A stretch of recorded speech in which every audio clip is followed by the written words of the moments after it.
juga dapat dibagi berdasarkan ketersediaannya. Artinya, mengklasifikasikan jenis energi berdasarkan cadangan atau jumlah yang tersedia. Berdasarkan klasifikasi ini, energi terbagi atas dua kelompok, yaitu kelompok energi terbarukan dan kelompok tak terbarukan. Apakah kalian tahu perbedaan sumber energi terbarukan dan tak terbarukan? Perbedaan sumber energi terbarukan dan tak terbarukan adalah kemudahan sumber energi itu untuk dibuat kembali. Untuk memahami perbedaan sumber energi terbarukan dan tak terbarukan, kita cari tahu penjelasan apa itu sumber energi terbarukan. Sumber energi terbarukan adalah sumber yang bisa memproduksi energi dengan tidak menghabiskan sumber daya alam dan bisa terus dikembalikan. Yang termasuk sumber energi terbarukan adalah cahaya matahari, panas bumi, angin, air, biomasa, biogas, dan gelombang laut. Sumber energi di atas tidak akan habis karena sumbernya alami. Sedangkan sumber energi tak terbarukan adalah sumber yang bisa memproduksi energi dengan menghabiskan sumber daya alam dan butuh waktu jutaan tahun untuk mengembalikannya. Yang termasuk sumber energi tak terbarukan antara lain sumber energi fosil yang bisa meliputi batu bara, minyak bumi, dan gas alam yang kita kenal dengan bahan bakar fosil.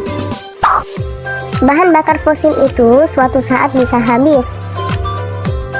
Dalam penggunaannya, sumber energi terbarukan juga lebih bersih dan tidak menghasilkan polusi udara seperti sumber energi tak terbarukan.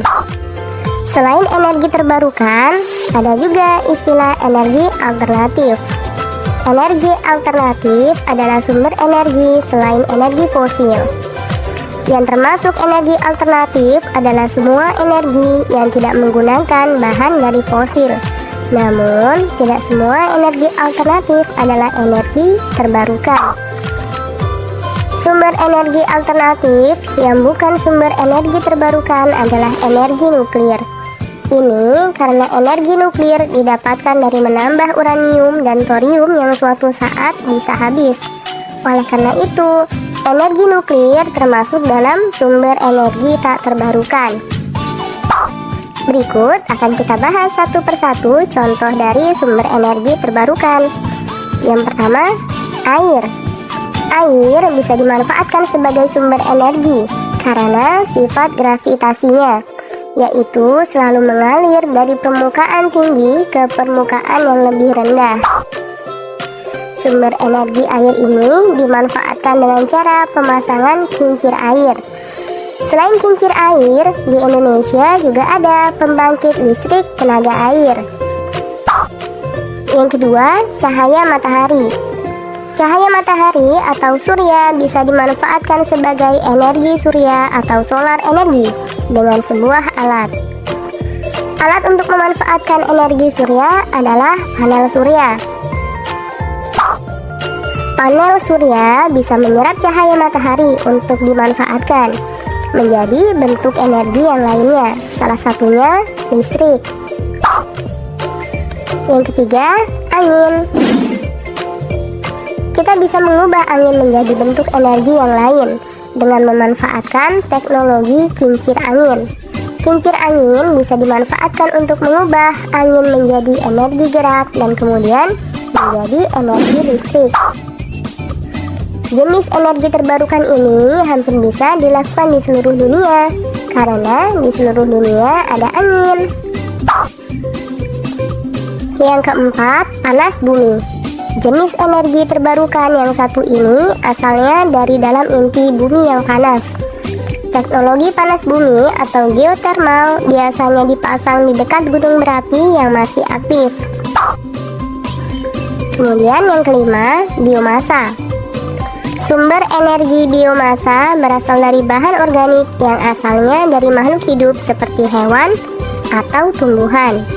Biasanya berasal dari limbah sisa yang tidak terpakai. Misalnya, sisa-sisa nabati dan hewani seperti jagung, tebu, kedelai, kelapa sawit, kopi, atau ikan laut.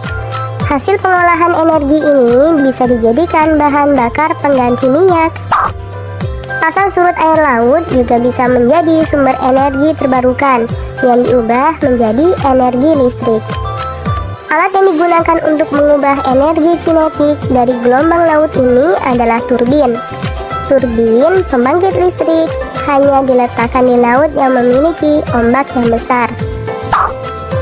Sekarang kita akan bahas sumber energi yang tak terbarukan. Yang pertama, batu bara. Batu bara merupakan bahan bakar fosil yang terbentuk dari jasad makhluk hidup yang terkubur jutaan tahun yang lalu. Untuk mendapatkan batu bara, diperlukan pembuatan tambang di permukaan bumi dan di bawah tanah. Sebagian besar sumber listrik kita saat ini masih menggunakan batu bara. Ketika digunakan sebagai bahan bakar, batu bara melepaskan gas rumah kaca seperti karbon dioksida dan metana. Yang kedua, minyak bumi. Seperti batu bara, minyak bumi juga terbentuk dari jasad makhluk hidup jutaan tahun yang lalu yang menjadi fosil. Minyak bumi ada di bawah lapisan batuan, sehingga untuk mengambilnya perlu dilakukan pengeboran tanah dan batuan di darat hingga di bawah laut. Hasil minyak bumi ini antara lain bensin dan diesel. Saat ini, minyak bumi masih digunakan sebagai bahan bakar utama kendaraan. Pembakaran minyak bumi juga menghasilkan karbon dioksida dan gas rumah kaca lainnya. Kemudian yang ketiga, gas alam. Gas alam juga terbentuk dari fosil yang terperangkap di bawah batuan. Sebagian besar gas alam terbentuk dari metana. Saat ini, gas alam juga masih banyak digunakan sebagai bahan bakar untuk memasak atau menghasilkan listrik. Menyalakan gas alam menghasilkan karbon dioksida, karbon monoksida, sulfur, dan lainnya. Yang keempat, nuklir. Nuklir tidak didapatkan dari fosil, namun bahan untuk memproduksinya juga terbatas. Energi nuklir juga tidak melepaskan gas rumah kaca secara langsung yang menyebabkan polusi udara. Namun, proses penambangan uranium untuk bahan nuklir dan pembuatan pembangkit nuklir menggunakan banyak energi. Kemudian, energi nuklir juga memiliki resiko menimbulkan limbah zat radioaktif yang bisa berbahaya bagi makhluk hidup.